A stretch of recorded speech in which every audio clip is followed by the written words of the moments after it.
مدرسہ بیت العلوم کونڈوا پونے اس official channel کو سبسکرائب ضرور کریں۔ یاد رکھیے، اس سے کسی ایک شخص کو نہیں، پورے مدرسے کو فائدہ ہوگا اور آپ کو اجر عظیم ملے گا۔ پچھلی آیتوں میں ناشکری پر اللہ کے عذاب کی ڈانٹ تھی۔ اب یہ بتا رہے ہیں اللہ تعالیٰ کہ زبردستی دین پر چلو، نہیں چل سکتے ہیں تو نادم رہو، لیکن حلال کو حرام، حرام کو حلال، ایسی حرکتیں مت کرو۔ حلال کو حرام کرنے کی اور حرام کو حلال کرنے کی ایسی حرکتیں مت کرو۔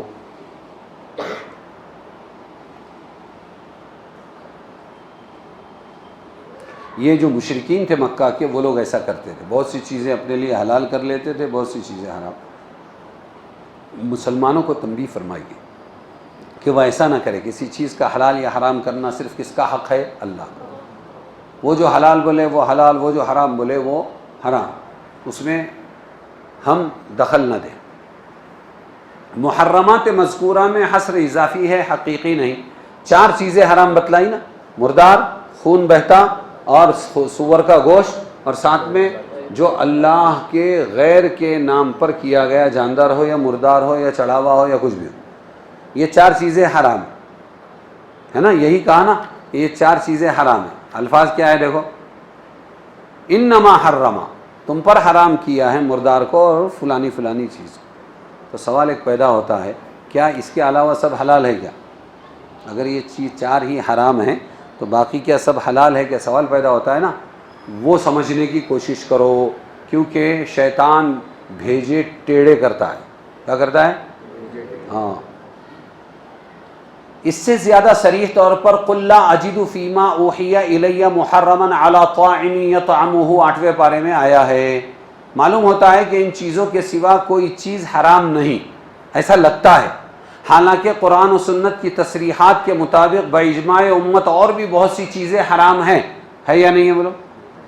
اس میں زنا نہیں آیا، زنا حرام ہے، چوری حرام ہے، قتل حرام ہے، ماں باپ کی نافرمانی حرام ہے، سلطان وقت کے خلاف بغاوت کرنا حرام ہے، شراب پینا حرام ہے، لیکن اس میں نہیں آیا۔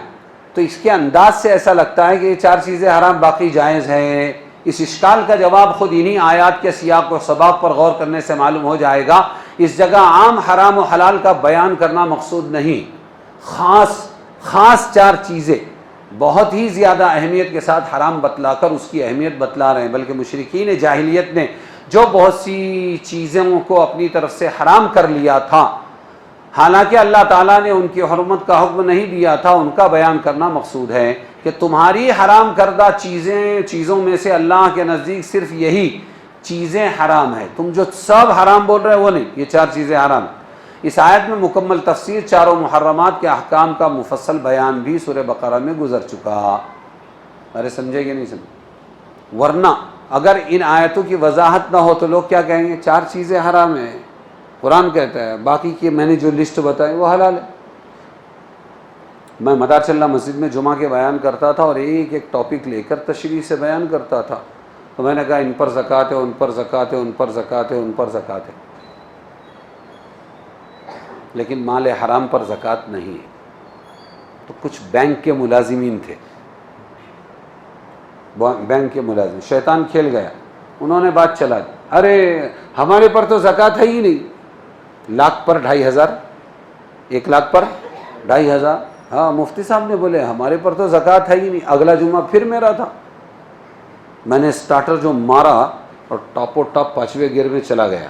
میں نے کہا سنو، کچھ لوگوں کو غلط فہمی ہے کہ ہماری کمائی حرام ہے اس لیے ہم پر زکوٰۃ نہیں ہے۔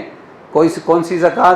1 لاکھ پر 2.5، 40واں حصہ ہوا نا، 1 لاکھ پر 2,500۔ تو سن لو، ان کے لیے شریعت کا فیصلہ وہ یہ ہے کہ ان کا کل مال واجب تصدق ہے، 1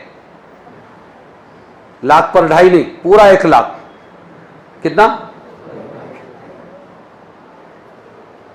تو ہوس چھپ چھپ کے سینے میں بنا لیتی ہے تصویریں۔ مولانا لوگوں کو ایڑے بابا سمجھتے، اگر چپ رہتے تو اچھا تھا نا، خود کو حرام خور بھی بیان کر دیا، پورے محلے میں بات چلا دی، اور اگلا فتویٰ جو آیا وہ یہ آیا کہ بھائی آپ کے لیے یہ قانون نہیں ہے، آپ اس سے تو بچ گئے، لیکن آپ کا کل مال واجب تصدق ہے، آپ نے تمام کا تمام مال حرام نکال دینا چاہیے اپنے پاس، آپ کو رکھنے کا کوئی حق نہیں. تو زیادہ شان پنے سے آدمی پریشان ہو جاتا ہے. توبہ سے گناہ کی معافی عام ہے، خواہ بے سمجھی سے کرے یا جان بوجھ کر. ایک آدمی نے گناہ جان بوجھ کر کیا، ایک گناہ اور صحیح، اللہ غفور الرحیم، اور ایک نے نادانی میں کر لیا گناہ، سمجھ میں آیا، جان بوجھ کے نہیں کیا. تو توبہ دونوں کو معاف کرا دے گی. توبہ دونوں کے لیے کیا ہے؟ ہاں، معافی کا سبب ہے. ثم ان ربک للذین عملوا السوء بجہالۃ میں لفظ جہل نہیں ہے بلکہ جہالت ہے.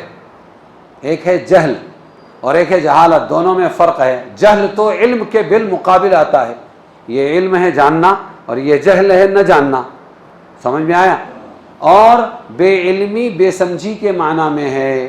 اور جہالت کا لفظ جاہلانہ حرکت کے لیے بولا جاتا ہے. کیا کے لیے؟ دور جاہلیت یعنی کفر و شرک کا دور جاہلیت یعنی کفر و شرک. تو جہالت لفظ جو بولا جاتا ہے وہ جاہلانہ حرکت کے لیے بولا جاتا ہے، اگرچہ جان بوجھ کر کرے. اس سے معلوم ہوا کہ توبہ سے گناہ کی معافی بے سمجھے میں گناہ ہوا ہو یا بے اختیاری طور پر گناہ ہو گیا ہو، ہر حال میں توبہ فائدہ دے گی. آپ گناہگار ہیں، توبہ کر لے، اللہ معاف کر دے گا. کتنا بڑا غفور الرحیم ہے.